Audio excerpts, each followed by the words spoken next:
በምትወደው እሱም ይወደኛል ብላ በምታምነው አንድ ወንድ ተከርታለች። መከዳት ብቻም ሳይሆን የወደፊት ባሌ ይሆናል ብላ ያሰበችው ይህ ሰው አንገቷንና ሆዷን በጩቤ ቀዶ ጥሏት ሄዷል። ለመዳን ብዙ ለፍታለች።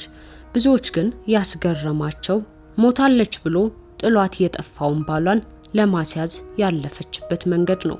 ለመሆኑ ይህ ሁሉ የተፈጠረው እንዴት ነው? ይህንን ያደረገው ሰው ማን ነው የሚለውን በዝርዝር ይዘንላችሁ ቀርበናል።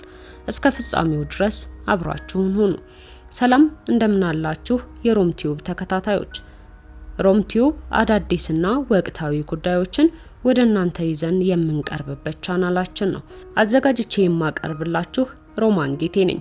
ሮም ቲዩብን ሰብስክራይብ፣ ሼር፣ ላይክ እና ኮሜንት እያደረጋችሁ አብራችሁን እንድትሆኑ እንጠይቃለን። ወደ ዝግጅቱ እንለፍ።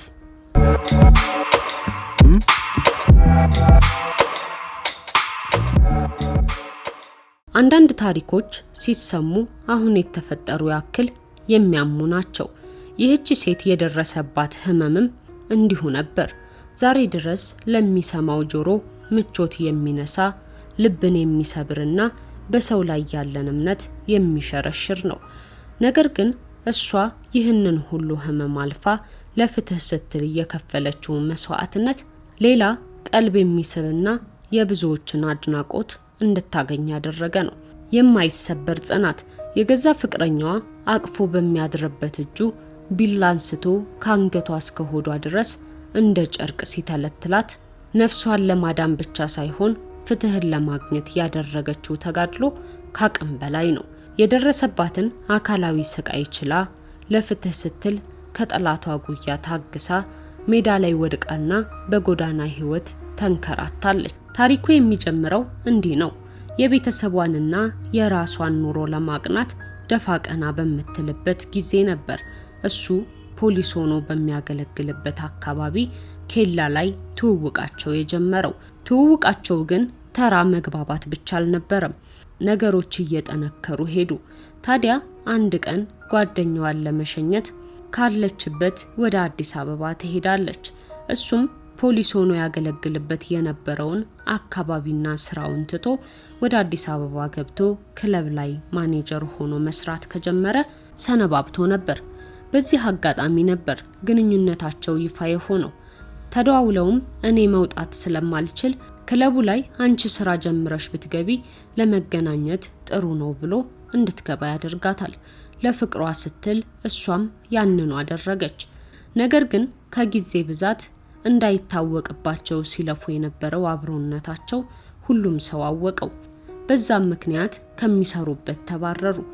በዚህ ጊዜ ነበር ሌላ ውሳኔ የወሰኑት። ወደ ባህር ዳር ሄደው አንድ ላይ እየኖሩ ሌላ ስራ ለመስራት። ቤተሰቦቿን ለማገዝ ብዙ ትለፋ የነበረችው ያቺ ጠንካራ ወጣት ትዕግስት አየነው ታዲያ ለቤተሰቦቿ ተሰራ የነበረውን ቤት አቋርጣለች። ሰብስባው የነበረውን ብርም ወደ ባህር ዳር ካቀኑ በኋላ እሷም ሆኑ እሱ ስራ ባለመጀመራቸው ምክንያት አንዳንድ እያለ የያዙት ብር ሙሉ በሙሉ አለቀ። እሱም በ10,000 ብር አንድ ቦታ ላይ ስራ ተቀጥሮ ጀመረ።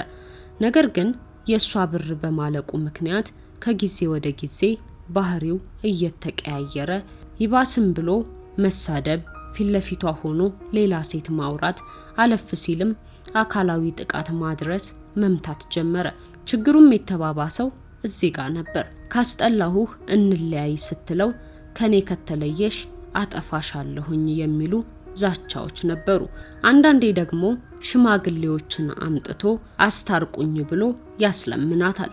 ነገር ግን የዚህ ሁሉ ታሪክ ማብቂያ ይህ አልነበረም። ቤተሰቦቿ ምንም የሌላቸው በሷ እየተረዱ የሚኖሩ ነበሩና ችግራቸው ብሶ እስከ መራብ ደረሱ። በዚህኛውም በኩል የሆነኛል ያለችው ሰው ሰላሟን የሚነሳ በየጊዜው ከፍተኛ ጉዳት የሚያደርስባት ሆኗል።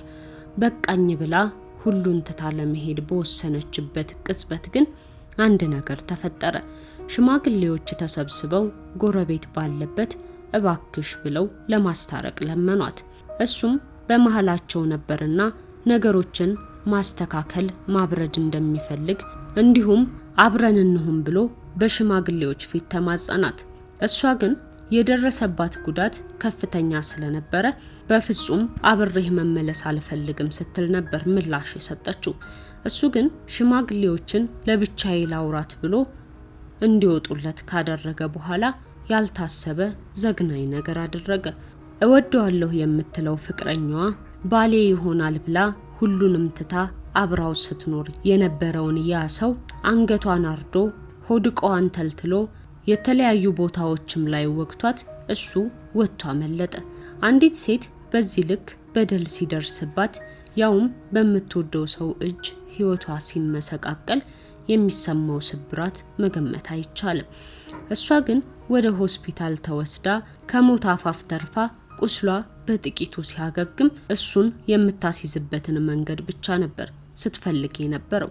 ለዛም ስትል እሱን ይቅርታ ጠይቃ ስለምትወደኝ ነው እንዲህ የምታደርገው ሌላ ሰው ጋር እንዳልሆንብህ ነው ብላ ብዙ መስዋዕትነትን ከፍላ አስይዛው ከዛም በኋላ ተለቆ ድጋሚ ተመሳሳይ መስዋዕትነትን ከፍላ አብራው በመሆን አቅፋው አድራ 8 ዓመት እንዲፈረድበትና በህግ ጥላ ስር እንዲውል አድርጋለች። በርካታ ሰዎች ከደረሰባት ጉዳት በላይ ጠንክራ መቆሟና በጣም ከባድ የሚባል ውሳኔ ወስና በራሷ ላይ ፈርዳ እሱን ለማስያዝ ያደረገችውንና የሄደችበትን መንገድ እያደነቁላት ይገኛሉ። አስተያየታቸውንም እየሰጡ ያሉ ብዙ ሰዎች አሉ። ከነሱ መካከልም በቲክቶክ በኩል በሃይማኖታዊ ምላሽና ውይይት የሚታወቀው እፎይ እንዲህ ሲል ተናግሯል። ወንዶች ማፈር አለብን። እንዲህ አይነት ነገሮችን ስንሰማ ማፈር አለብን። እሷ ይህንን ሁሉ መስዋዕትነት ከፍላ የበደላትን ማስያዟ ጥንካሬዋን ያሳያል። ነገር ግን አሁን ላይ ጠንካራ እገዛ ያስፈልጋታል። ሁሉም ሰው ሊያግዛትና ከጎኗ ሊቆም ይገባል።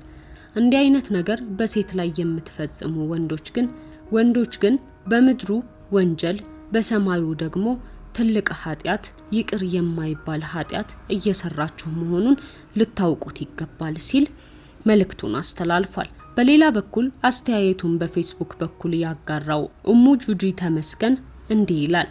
ባል እጁን ለአንድ ጥፊ ብቻ እንኳን ሚስቱ ላይ ሲሰነዝር ትንሽ ስህተት ሳይሆን ድንበር መጣስ ነው። ሴት ወዲያውኑ ምላሽ ስላልሰጠች በጥቃቱ ተስማምታለች ማለት አይደለም። ጥቃት መፈጸሙ የሷ ፍቃድ ጥፋትና ኃላፊነትም አይደለም።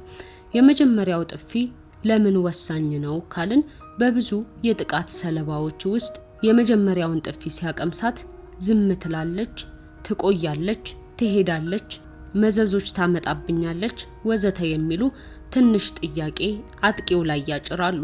ምንም መዘዝ ካላስከተለበት ለመባባስ ሌላ እድል ይሰጠዋል። ሳይኮሎጂስት ዋከር በቤት ውስጥ ጥቃቶች ስነ ልቦና ላይ ባደረገው ጥናት እንደሚያሳየው መሰል ጥቃቶች ሳይክል ኦፍ ቫዮላንስ የሚባል አካሄድን ይከተላሉ ይላል። በስነ ልቦና ባለሙያው ይህ ጥቃት የመጀመሪያ እርምጃ ካልተደረገበት አመጽ ይባባሳል፣ ይቅርታ ተጠያቂነት ያጣል፣ ቴንሽን ይፈጥራል፣ ሲደጋገም እየባሰ ይመጣል እንጂ ወደ ኋላ አይመለስም ይላል። በእስልምና አካላዊ ጥቃት ተገቢ አይደለም። በእስልምና ሚስት መጉዳት የነብዩን ባህሪ ይቃረናል። ሙሐመድ ሴትን ፈጽመው አልመቱም። ባይሆን ከናንተ ውስጥ ምርጦቹ ለሚስቶቻቸው ምርጦች የሆኑ ናቸው ብለው በእስልምና ውስጥ ጋብቻ የተመሰረተው በምህረት፣ በደግነት፣ ፕሮቴክተር በመሆንና በዲግኒቲ ነው። አካላዊ ጉዳት ደግሞ እነዚህን መርሆች ድንበር አድርጎ ይጥሳል። እንግዲህ ይህን የነብዩን መርህ ንቆ እጁን ካነሳ ምን መደረግ አለበት የሚለው ነው ወደ መፍትሄ የሚወስደው። ይህ የተረገጠ ቀይ መስመር እንደማይደገም በግልጽ ቋንቋ መናገር አስፈላጊ ከሆነ መራቅ ለሚታመንና ለኛ ሪል ኬር ላለው የቤተሰብ አካል ወይም አማካሪ ጉዳዩን ማሳወቅ የመጀመሪያው እርምጃ ነው። ብዙ ጊዜ በትዕግስት እንድናሳልፍ ይመከራል። ዱላን በዝምታ ማለፍ አጥቂውን እንጂ ትዳርን አያተርፍም። በሌላ መልኩ ደግሞ ሴቶች ወዲያውኑ ምላሽ ባለመስጠታቸው ይወቀሳሉ።